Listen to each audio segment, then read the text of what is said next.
cuento con la representante Wanda del Valle Correa, quien no ha presentado solo 1, 2, 3, sino 14 proyectos de ley a días de que comenzó este cuatrienio para atacar un tema que nos preocupa a todos como puertorriqueños, el asunto de la violencia doméstica.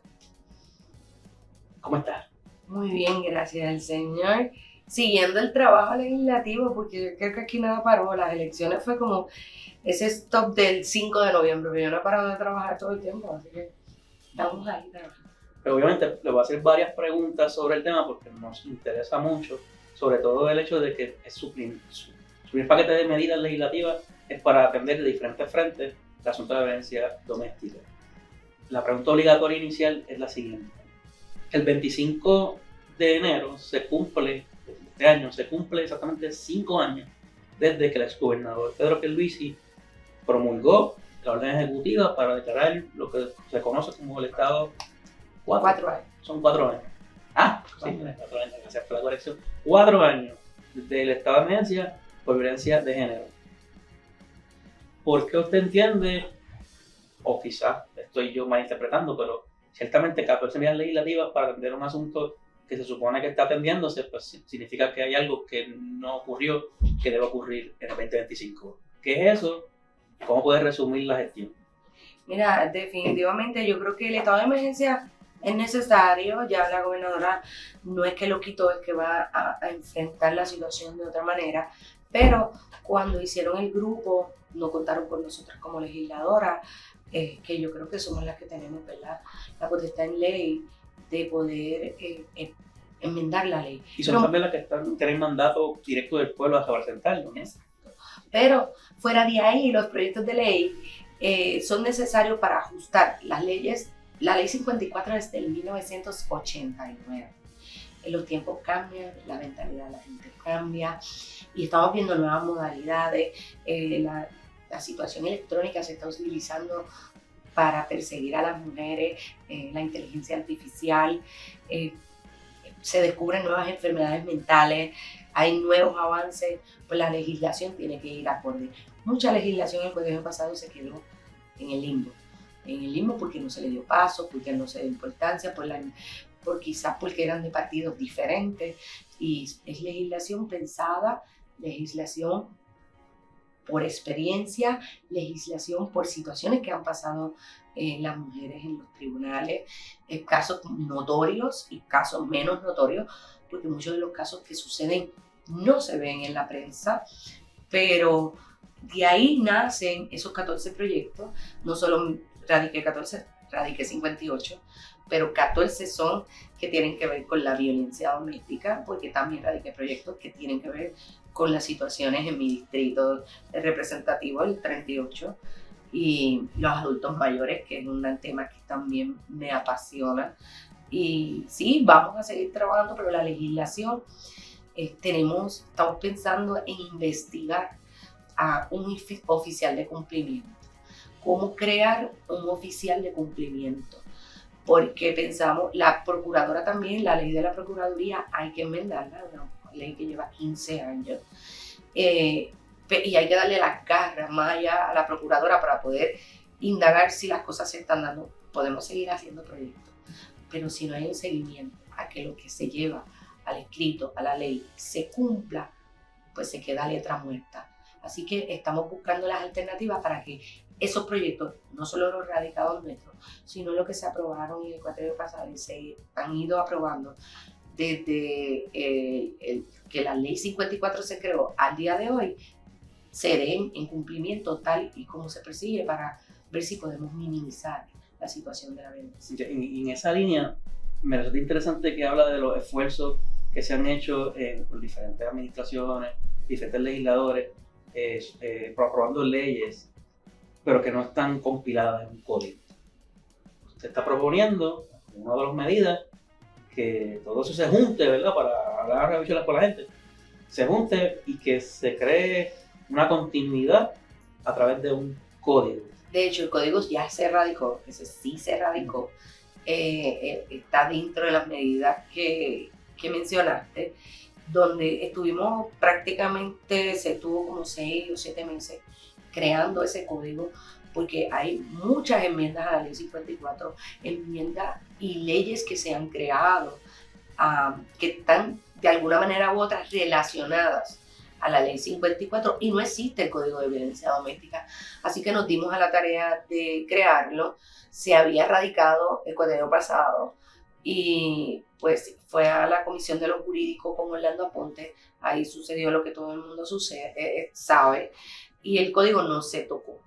Pues lo retocamos, lo retomamos, lo actualizamos, lo volvimos a revisar y por eso se vuelve a radicar, teniendo la confianza de que al llegar a nuestra comisión y a la Comisión de los Jurídicos, sí se va a estar trabajando, porque fue un pedido también.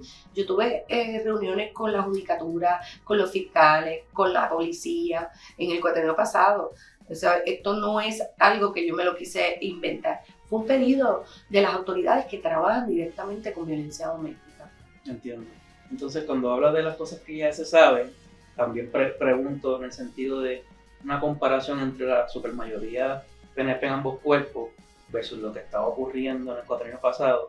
¿Cómo esa realidad, ese cambio estructural de la rama legislativa pudiese ayudar a que finalmente pues, tengamos no solamente el código, sino los otros proyectos que usted propone que atacan puntos estratégicos como lo que es el empleo, como son los refugios para víctimas, como son las presunciones?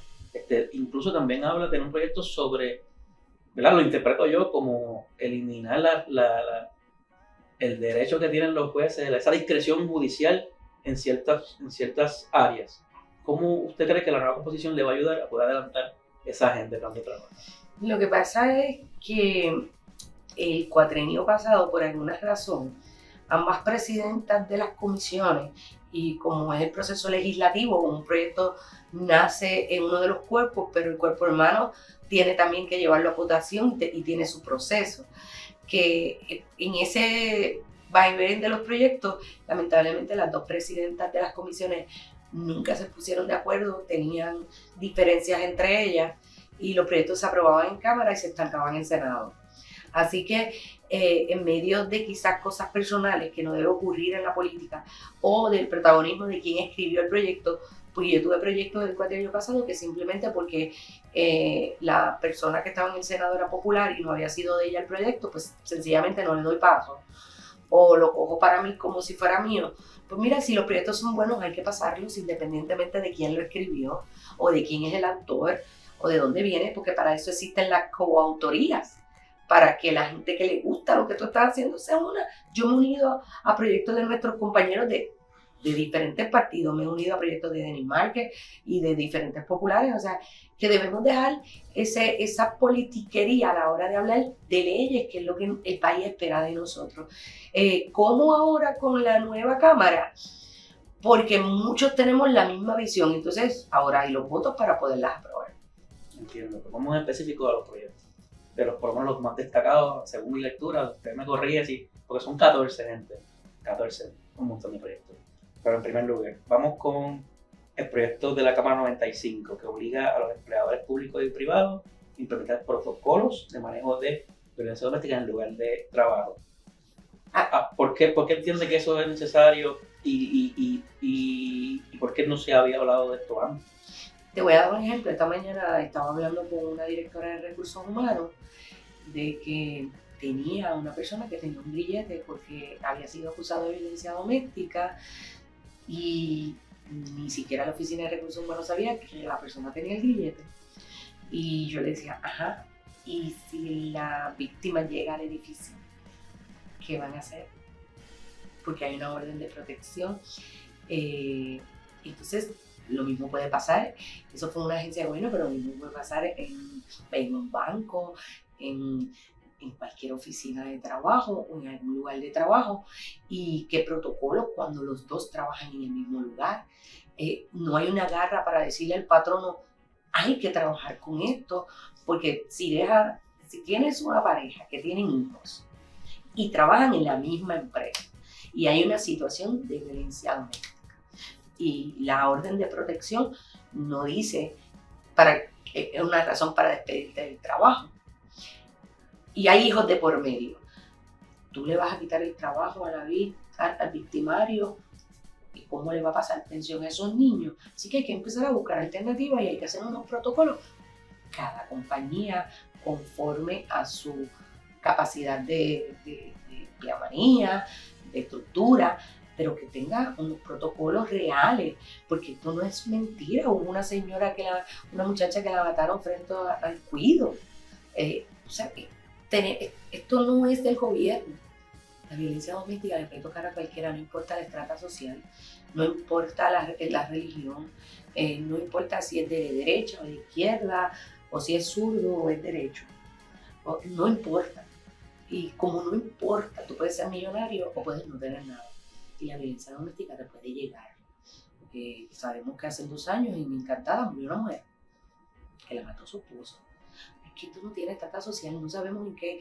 Pues tenemos que trabajar con los patronos, con base de fe, con la iglesia, con la comunidad.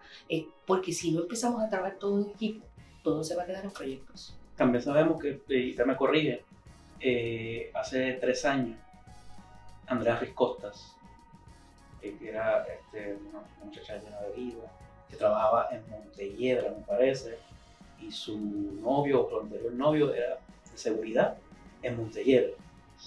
Andrea. Mi pregunta mayormente es que, ¿cómo este caso, y hago full disclosure aquí en cámara, yo fui el abogado, uno de los abogados que llevó hasta el Tribunal Supremo de Estados Unidos este asunto para conseguir los audios de las grabaciones, para saber qué estaba pasando, qué pasó dentro de la sala en donde ella acudió, buscó protección, y también la representante tiene un proyecto en esa dirección. Así que pues aprovecho esa coyuntura para preguntar cómo ese caso, si en algo pues, la motivó a continuar con este plan y el paquete de medidas que presenta. El caso de Andrea fue el caso porque lo utilizamos para crear el proyecto donde le estamos solicitando que los jueces tengan que coger regularmente talleres de sensibilidad y de cómo trabajar con una víctima de violencia doméstica. Porque es igual que un médico, ya a un médico no le impresiona la sangre, después que brega mucho con sangre no le deja de impresionar. A veces los policías ya ven un muerto, la gente que trabaja en ciencia forense ya van a trabajar con un muerto, pues se acostumbran y se pierden tanto esa sensibilidad. Pues los jueces les pasa lo mismo.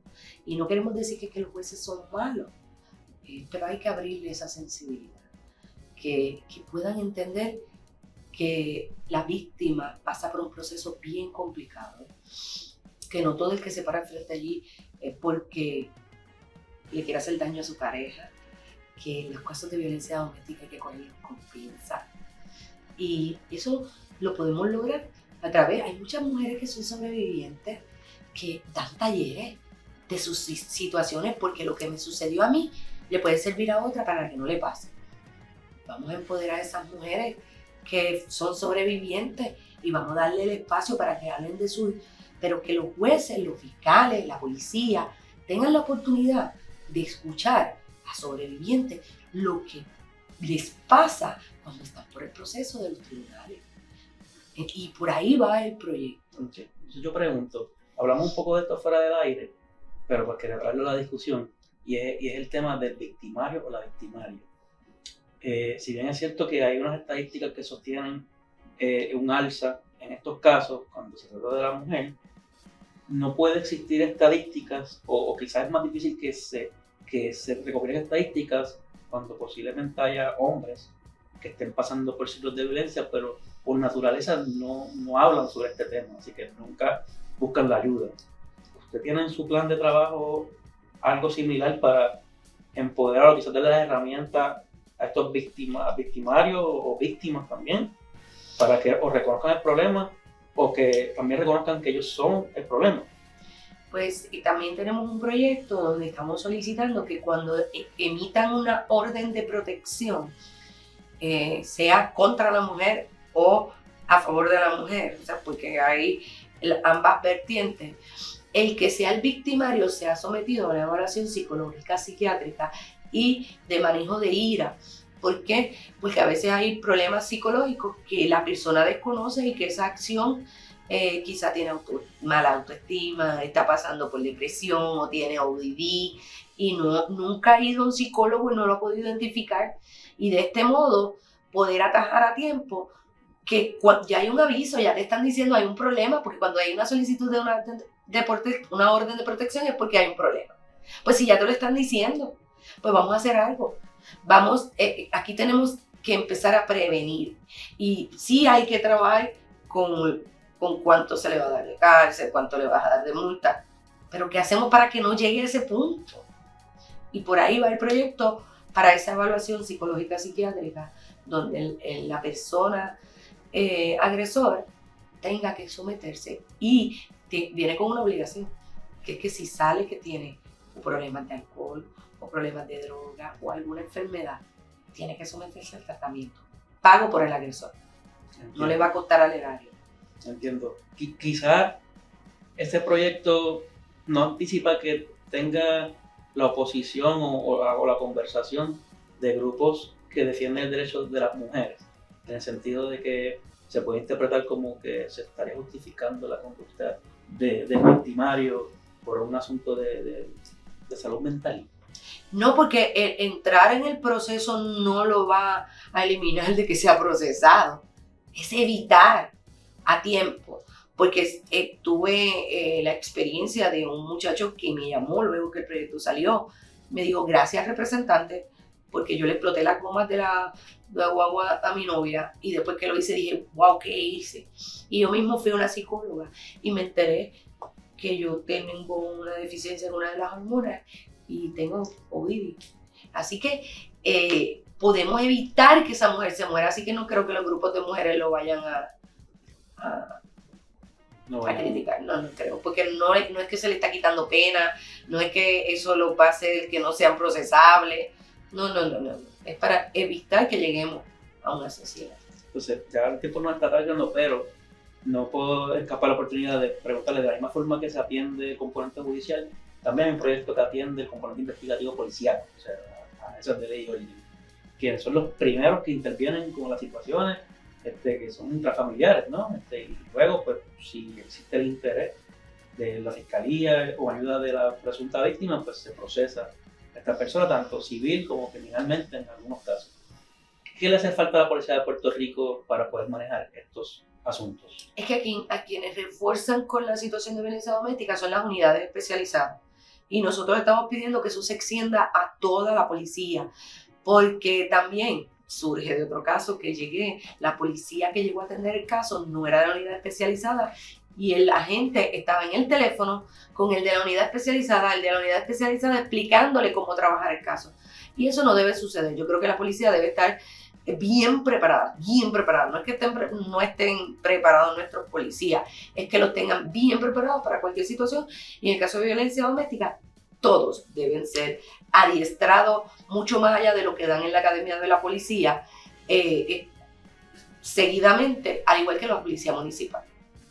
En ese sentido, hablemos un poco de la obligatoriedad que usted propone, un procedimiento ex parte de presunta violencia doméstica, para que el presunto agresor tenga un grillete electrónico obligatorio.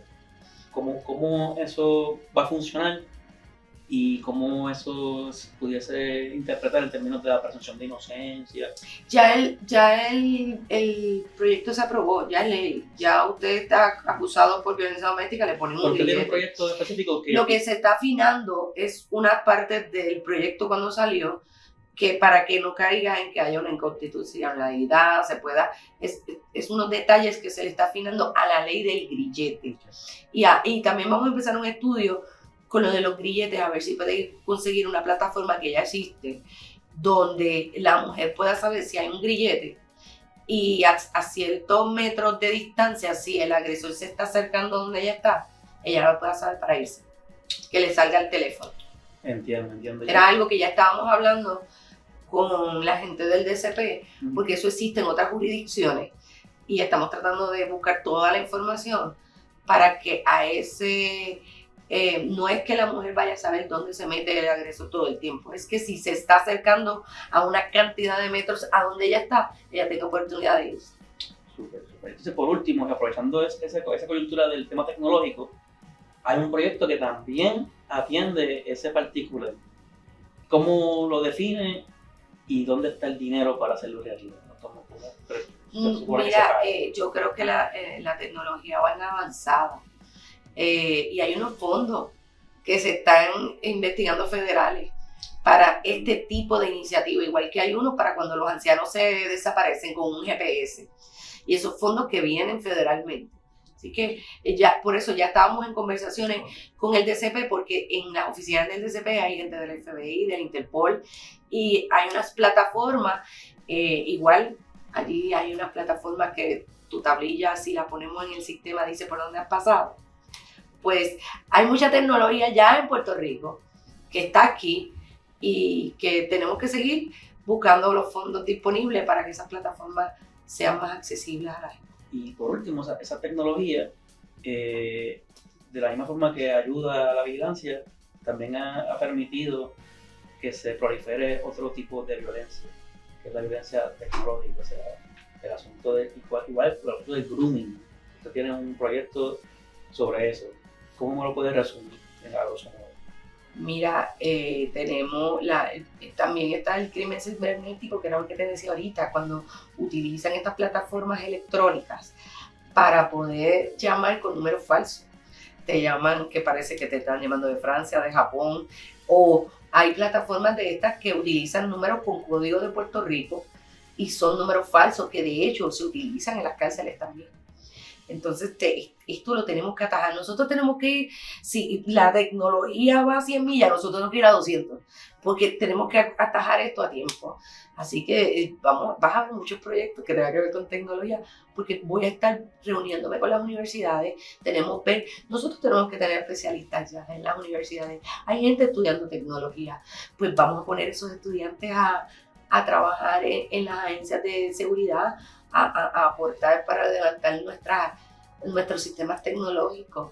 Vamos a ir un pie más adelante de los delincuentes y creo que podemos lograr mucho. Le agradezco esta oportunidad. Le prometemos que vamos a regresar porque aquí la representante tiene un testimonio sumamente impactante que va a la raíz de este asunto y no solamente está proponiendo este paquete de medidas porque le toca, o sea, es legisladora, sino que porque le ha tocado bien de cerca este asunto. Adicional a eso, pues queremos agradecerle a usted y a todos los que están aquí presentes por sintonizarnos y vamos a tener este tipo de historias mucho más seguido, porque para nosotros es importante no saber solamente cómo se hace el trabajo, sino que por qué se hace. Y vamos pues, a tener algunos reportajes de interés humano para que conozcan lo de adentro, lo que lleva el legislador desde adentro. Así que muchas gracias y que tenga excelente día. Siempre a la orden. Y bendiciones a mi distrito 38.